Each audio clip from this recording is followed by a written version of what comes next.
Good morning, everyone. It's December 21st, or 22nd, rather, 2018. I'm Eric.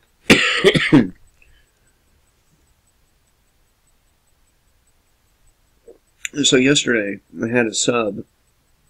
I was a little upset that I covered Putin to recall Russian troops by 2020 for the arrival of Nibiru. His name is Violence is Necessary, and I agree with just about everything he writes. So, but he said, man, if you got proof of Nibiru, please provide links. Your opinion on reality that's factual, provable, mirror my own. But the space alien FEMA is taking over on Christmas shit. Give me proof, or stop believing everything you read without actual research. Respectfully, brother.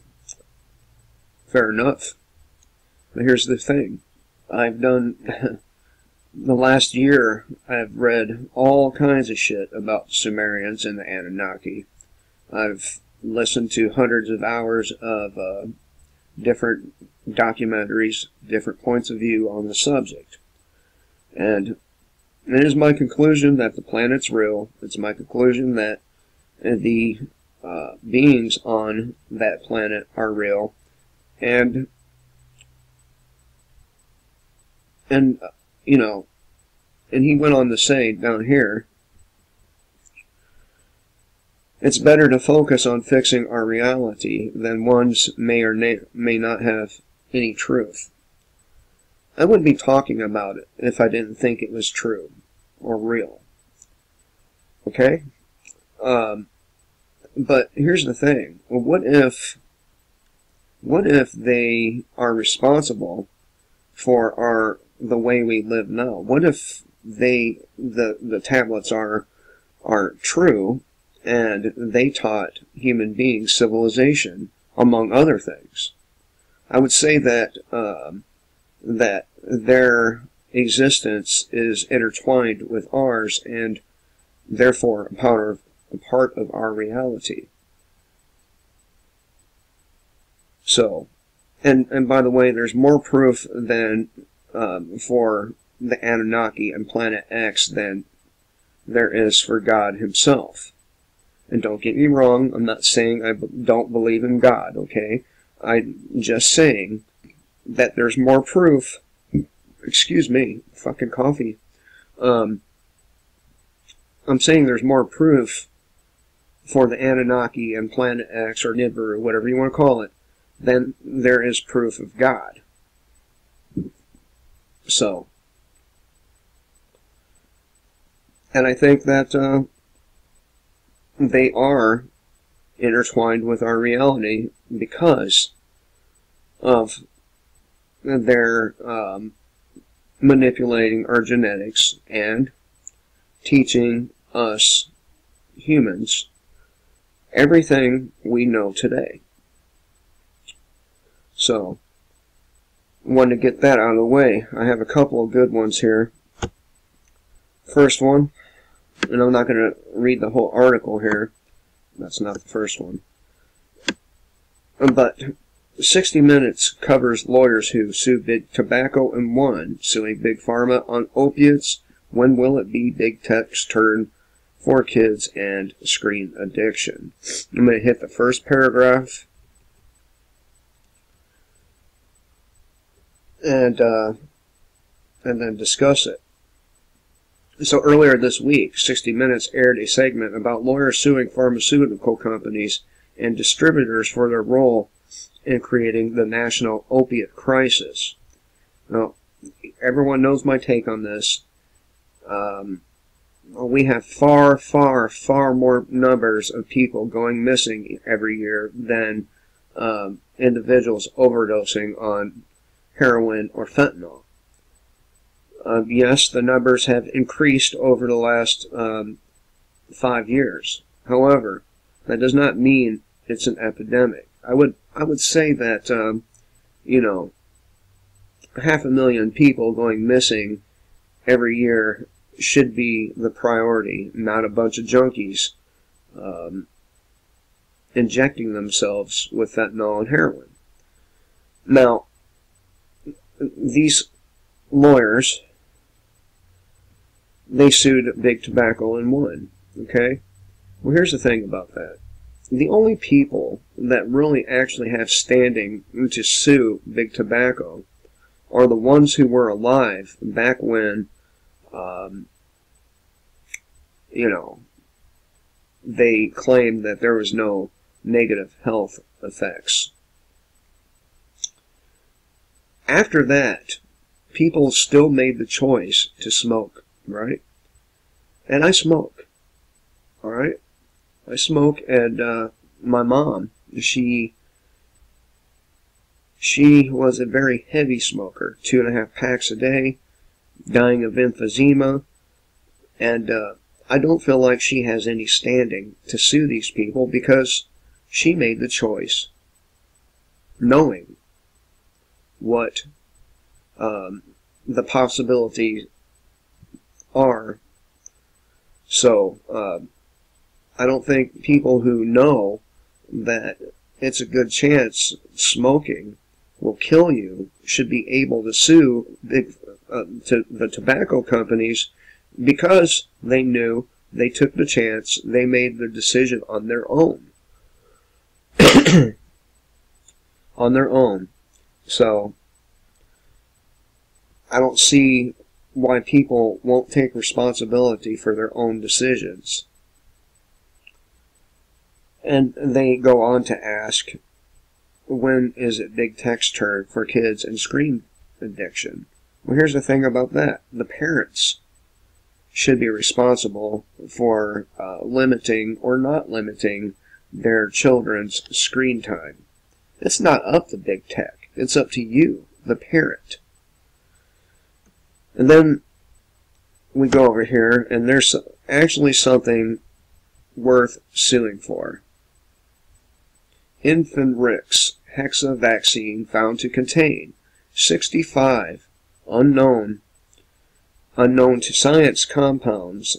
Latest Corvella investigative essays reveal. And this one comes from Catherine Frompovich.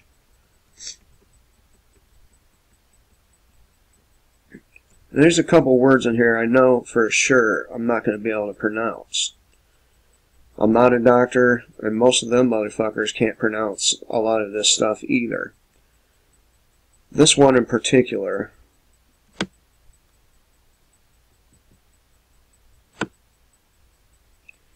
So, I'm going to go ahead and try and do my best to cover this with those words in here because it's important. But forgive me for butchering the pronunciations of some of these words. Vaccines are not what they're cracked up to be, and in more ways than one. Most especially in scientific analysis and essays findings, according to a December 13th, 2018 Italian research firm's findings. Below are some rather astounding, plus frightening data sets that must be taken seriously by all government health agencies, especially Inspector General of the United States Health and Human Services, the CDC, and the FDA. Now, FDA, CDC, Health and Human Services are all in the pocket of Big Pharma. They're not going to do anything about it. Not only should parents be able to sue these vaccine companies, they should also be able to sue the states who make it mandatory. See, that's where the choice is out of your hand, or hands. I live in a state that, and this is really the reason why I stay here. I live in a state that has vaccine exemption.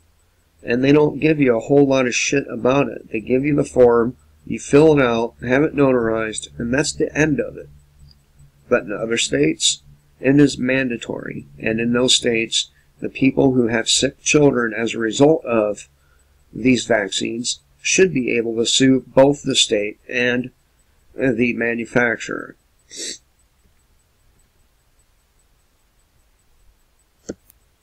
So this is the finding from, what's the name of the place? Oh yeah. Scientific Analysis and Essays. In Infanrix Hexa, we found chemical combination from the manufacturing process or cross-contamination with other manufacturing lines. Chemical toxins, bacterial peptide toxins, insoluble and indigestible macromolecular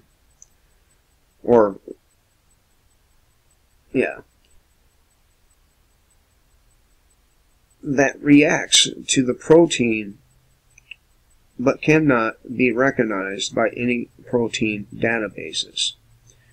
We have not antigens of, and this is the word that I said I was going to butcher here,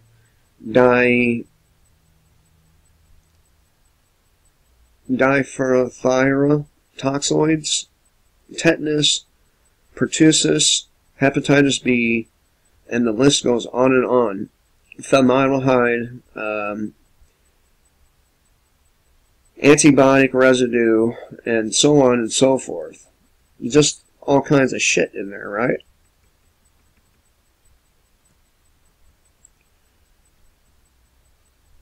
This is what really should have the medical community up in arms.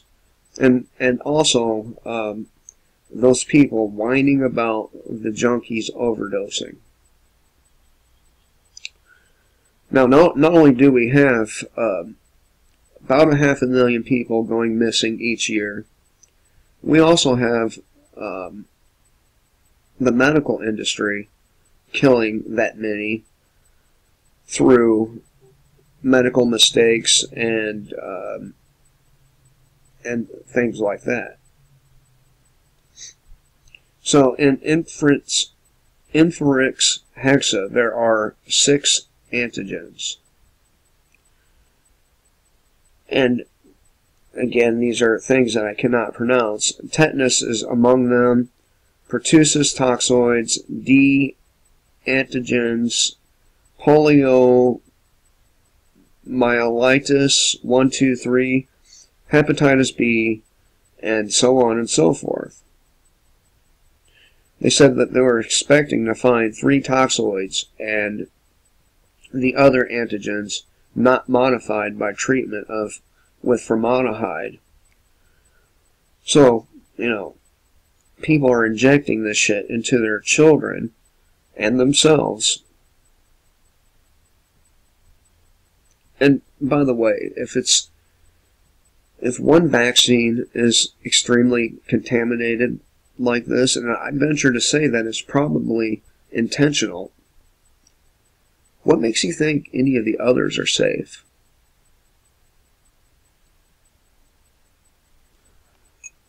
They're not.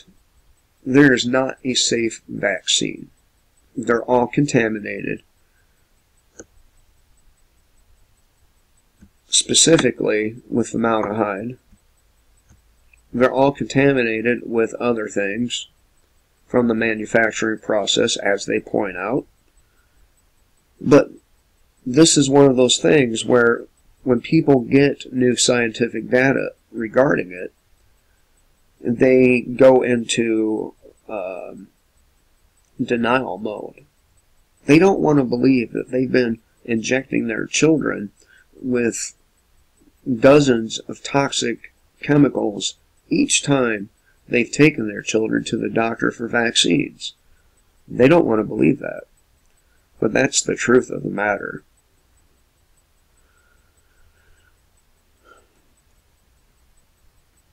And it goes on to say that macromolecular or molecule could not be recognized in any way by the protein databases, and in fact it turned out to be a solid compound of an unknown chemical structure. So they're putting solid compounds of unknown chemical structures in the vaccines. And these aren't so-called conspiracy theorists saying this.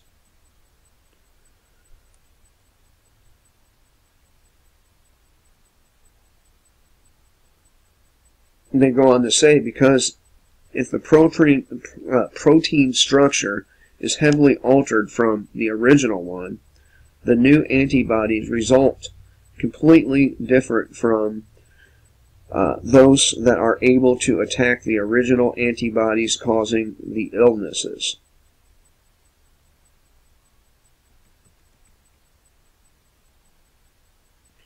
Since this polymer we have encountered derived from the antigenic mix is not only different from its spatial conformation, but it's chemically different.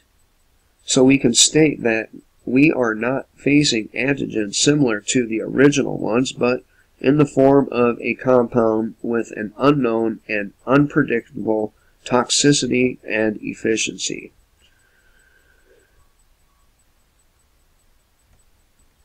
Remember, I did the video yesterday or the day before, I think it was yesterday, on how people